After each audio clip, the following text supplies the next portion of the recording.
हरिद्वार की कुख्यात गैंगस्टर विनय त्यागी ने फायरिंग की घटना के 3 दिन बाद दम तोड़ दिया। लेकिन विनय त्यागी की मौत के बाद उसकी बहन ने दावा किया कि विनय 750 करोड़ रुपए की चोरी के बाद ये सोना और कैश ईडी को सौंपने जा रहा था। विनय त्यागी की बहन के मुताबिक 750 करोड़ रुपए की वो काली कमाई मेरठ गाजियाबाद NHAI के एक ठेकेदार की थी, जिसके साथ विनय त्यागी की पुरानी रंजिश बताई जाती है। 2 तस्वीरें आप देख रहे हैं। गैंगस्टर विनय पर फायरिंग की जानकारी मिलती है और ये तस्वीर देखिए। दूसरी तस्वीर, अस्पताल में दम तोड़ दिया। 750 करोड़ के लिए क्या ये मर्डर किया गया है, बड़ा सवाल। एक रिपोर्ट आपको दिखाऊं।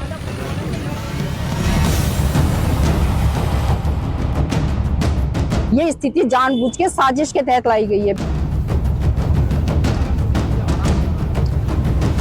हरिद्वार में 3 दिन पहले कुख्यात गैंगस्टर विनय त्यागी पर पुलिस हिरासत में जो गोलीबारी हुई थी, उसके बाद उसने दम तोड़ दिया। ऋषिकेश के एम्स में उसने आखिरी सांस ली। लेकिन विनय त्यागी की मौत के बाद उसकी बहन ने जो दावा किया, उससे ये गुत्थी और उलझ गई। उन्होंने आरोप लगाया कि 750 करोड़ की चोरी के जिस आरोप में विनय त्यागी और उनकी पत्नी को गिरफ्तार किया गया था, वो पैसा उनका था ही नहीं, बल्कि विनय वो पैसा ईडी को सौंपने जा रहा था। जब वो ईडी को पैसे लेके जा रहा था लेने के लिए, तब ये सब कुछ साजिश करी गई कि इसको पकड़ा दिया जाए। तो उसको पकड़ा दिया गया। फिर तो उसको पकड़ लेंगे, तो वो जब वो पकड़ने के लिए भागे होंगे तो उसको वो लेके भाग गया। पैसा वो लेके भाग गया। फिर है ना कि भाई मुझे पकड़ रहे हैं, तो वो बचने की कोशिश कर रहा था, तो उसको पकड़ा। गैंगस्टर विनय त्यागी की बहन के इस दावे से सारी कहानी ही पलट गई, क्योंकि उन्होंने आरोप लगाया है 750 करोड़ रुपए की कीमत का सोना और कैश मेरठ गाजियाबाद NHAI के एक ठेकेदार का था। उसके साथ विनय की पुरानी दुश्मनी थी, इसलिए विनय ने वो कार चुरा ली थी जिसमें उस ठेकेदार का कैश और सोना था। विनय त्यागी की बहन के मुताबिक विनय उस कार को ईडी को सौंपना चाहता था, लेकिन उस ठेकेदार के रसूख की वजह से पुलिस ने विनय और उसकी पत्नी को दबोच लिया, ताकि काली कमाई का ये मामला सामने ना आ पाए।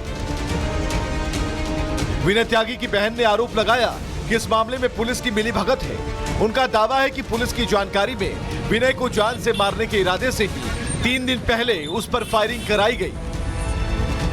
ये सब जो करा गया है, जो भी खतरा बता रहे हैं, ये स्थिति जानबूझ के साजिश के तहत लाई गई है। बिल्कुल 750 करोड़ रुपए का मामला है ये, जो ईडी के छापे की वजह से था। ईडी के छापे से बचने के लिए उसके घर पे भी छापा पड़ा है। उसने ईडी से बचने के लिए डॉक्टर प्रमोद के यहाँ पे ये पैसा रखा था, और ये बात विनय त्यागी को भी बताई थी उसने, डॉक्टर प्रमोद ने। और उन दोनों ने ही ये प्रोग्राम बनाया था कि इसको ईडी को दे देते हैं। विनय त्यागी की पहले से ही उससे थोड़ी सी खुन्नस चल रही थी आपस में उनकी। गैंगस्टर विनय त्यागी को 3 दिन पहले जब हरिद्वार पुलिस कोर्ट लेकर जा रही थी, तब उस पर गोलीबारी हुई। कुछ बदमाशों ने पुलिस की गाड़ी को निशाना बनाकर अंधाधुंध गोलियां चलाई थी। इसी गोलीबारी में विनय त्यागी बुरी तरह से जख्मी हो गया था। उसे आनन फानन में पास के अस्पताल में भर्ती कराया गया और फिर हालात बिगड़ने पर ऋषिकेश एम्स रेफर कर दिया गया था। वहां 3 दिन तक चले इलाज के बाद आखिरकार उसने दम तोड़ दिया। उसकी मौत के बाद उसकी बहन ने यह आरोप लगाया कि विनय करोड़ों के इस काले कारोबार की परतें खोलने वाला था। इसी वजह से उसे बड़ी ही सफाई से रास्ते से हटा दिया गया। Bureau report, Republic Bharat.